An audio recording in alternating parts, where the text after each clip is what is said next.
안녕하세요, 여러분. 여러분은 만약 내일 당장 전신 마취를 하고 큰 수술을 받으셔야 한다면 어떤 걱정이 가장 먼저 드시나요? 수술이 잘 끝날 수 있을까 하는 걱정도 크겠지만 내가 잠든 사이에 무슨 일이 벌어질지 모른다는 막연한 불안감도 크실 겁니다.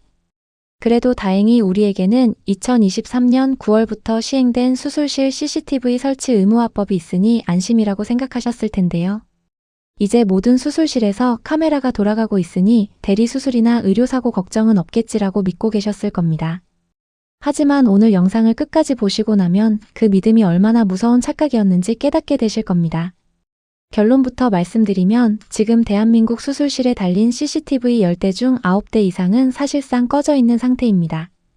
법은 만들어졌는데 정작 카메라는 돌아가지 않는 이 황당하고 씁쓸한 현실의 내막을 파헤쳐 보겠습니다. 최근 한국보건의료연구원에서 발표한 수술실 CCTV 설치 운영 현황 및 인식 조사 결과는 그야말로 충격적이었습니다. 이 공식 정부 산하 기관의 보고서에 따르면 전국 수술실의 CCTV 설치율 자체는 93%를 넘어서며 외형적으로는 자리를 잡았습니다. 법으로 전신 마취나 수면 마취를 하는 수술실에는 무조건 카메라를 달라고 강제했으니 병원들도 일단 기계는 다 사서 벽에 붙여놓은 것이죠.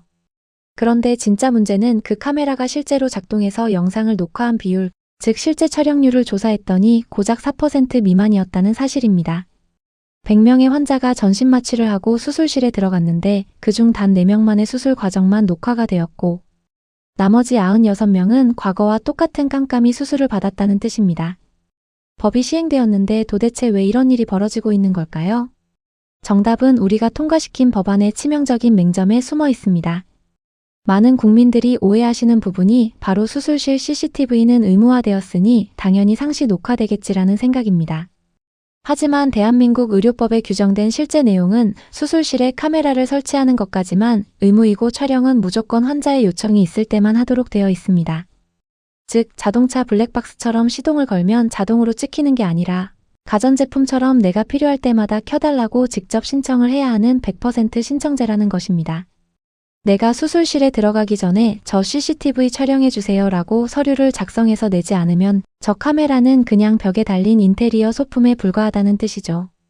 그렇다면 환자들은 왜 이 좋은 제도를 두고 촬영 신청을 하지 않아서 촬영률이 4%밖에 안 나오는 걸까요? 한국보건의료연구원의 설문조사 결과를 보면 그 이유가 너무나 명확하고 가슴 아프게 드러납니다. 수술 경험이 있는 환자들을 대상으로 조사해보니 수술실 CCTV 촬영을 신청할 수 있다는 사실 자체를 모른다고 답한 비율이 무려 50.5%였습니다. 대한민국 국민 절반은 내가 수술받을 때 카메라를 켜달라고 요구할 권리가 있다는 사실조차 인지하지 못하고 수술실에 들어갔던 것입니다.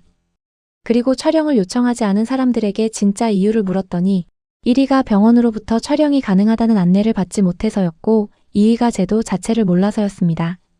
결국 몰라서 신청을 못했다는 의견이 압도적인 지지를 차지한 것입니다. 그렇다면 병원들은 왜 환자들에게 이런 중요한 권리를 미리 친절하게 설명해주지 않는 걸까요? 현재 법령상 병원은 수술실 CCTV 촬영이 가능하다는 사실을 원내 게시판이나 안내문으로 게시만 해두면 법적 의무를 다한 것이기 때문입니다. 의사나 간호사가 수술 동의서를 받을 때 환자에게 입으로 직접 CCTV 촬영을 원하십니까? 라고 물어볼 의무는 눈 씻고 찾아봐도 없습니다.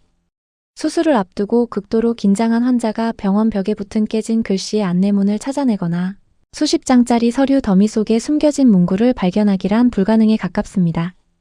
결국 병원은 법을 어기지 않는 선에서 굳이 먼저 꺼내지 않고 구석에 숨겨두고 환자는 몰라서 지나치는 악순환이 반복되는 것입니다. 여기에 의료진과 환자가 이 제도를 바라보는 극명한 시각 차이도 이 차가운 카메라를 만드는 데 한몫하고 있습니다. 환자들의 경우 실제 CCTV 촬영을 진행했던 사람들의 무려 84.9%가 촬영 덕분에 마취 중에도 안심이 되었다고 응답했습니다. 내가 잠든 사이 대리 수술이나 의료사고가 나더라도 증거를 확보할 수 있다는 최소한의 안전장치로 생명줄처럼 여기는 것이죠. 반면 의료진들의 시선은 여전히 냉랭하기만 합니다. 수술실에 종사하는 의료진의 72%는 이 CCTV 제도가 환자와 의사 간의 신뢰관계를 심각하게 무너뜨린다며 부정적인 반응을 보였습니다.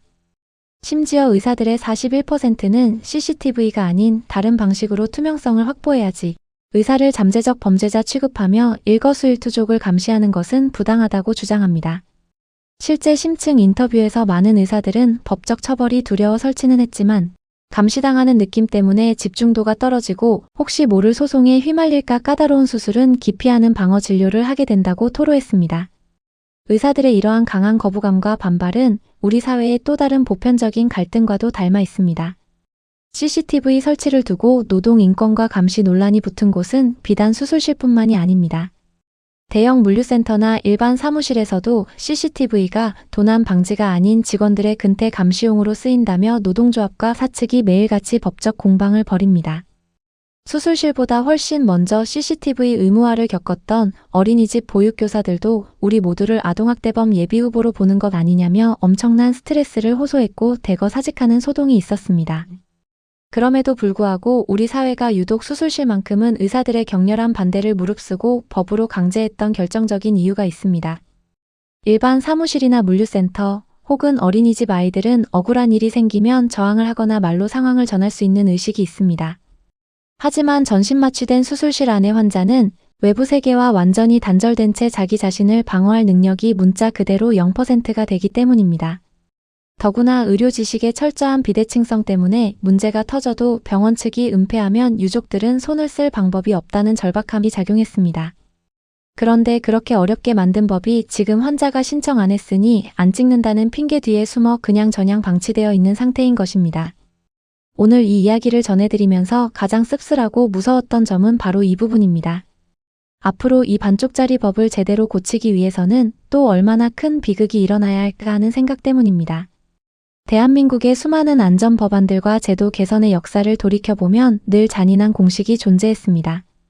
평소에는 허점이 보여도 눈치만 보며 고치지 않다가 결국 소를 잃고 나서야, 즉 사람이 죽고 나서야 부랴부랴 외양간을 고쳤습니다.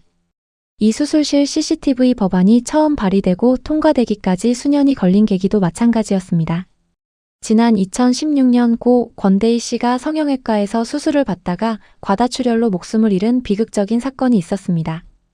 당시 병원은 과실이 없다고 우겼지만 유족들이 눈물로 확보한 수술실 내부 영상 속에는 의사가 나가고 간호조무사가 대리 수술을 하던 충격적인 진실이 고스란히 담겨 있었습니다. 이 영상이 방송을 타고 전 국민의 공분을 사면서 비로소 법안 통과라는 거대한 바위가 움직였던 것입니다. 그런데 지금 만들어진 법은 또다시 허점투성이로 멈춰 서서 다음 소가 이뤄지기를 기다리는 모양새입니다. 정부와 국회는 법안은 통과시켰으니 우리 할 일은 다 했다며 의사들의 눈치를 보느라 더 이상의 적극적인 홍보나 법 개정을 미루고 있습니다. 의료계는 대다수 환자가 신청하지 않는 지금의 조용한 상황을 은근히 즐기며 현 상태가 유지되기를 바라고 있습니다. 이대로 가다 보면 결국 조만간 어떤 환자가 대리 수술이나 의료사고로 참변을 당했는데 알고 보니 병원이 CCTV 신청 제도를 교묘히 숨겨서 아무런 영상 증거도 남지 않았다는 잔인한 뉴스를 보게 될지도 모릅니다. 그제야 언론이 떠들고 국회가 특별법을 만드네 마네하며 수술 동의서 작성 시 의사의 구두 안내를 의무화하겠다고 소란을 피우겠죠. 법이라는 시스템이 선제적으로 작동해서 국민의 생명을 보호해주면 좋으련만 왜 늘 비극적인 사건이 발단이 되어야만 한 걸음 나아가는지 답답할 따름입니다. 결국 국가도 믿을 수 없고 병원도 먼저 말해주지 않는 이 과도기적 상황에서 우리 스스로를 지키는 방법은 오직 하나뿐입니다. 소비자이자 환자인 우리가 이 제도의 허점을 똑똑히 기억하고 감시자가 되는 것입니다. 내가 혹은 내 소중한 가족이 전신마취 수술을 앞두고 있다면 병원이 먼저 꺼내지 않더라도 당당하게 요구하셔야 합니다. 수술실 CCTV 촬영 요청서 양식 가져다 주세요. 제 눈으로 확인하고 사인하겠습니다. 라고 직접 말씀하셔야 합니다.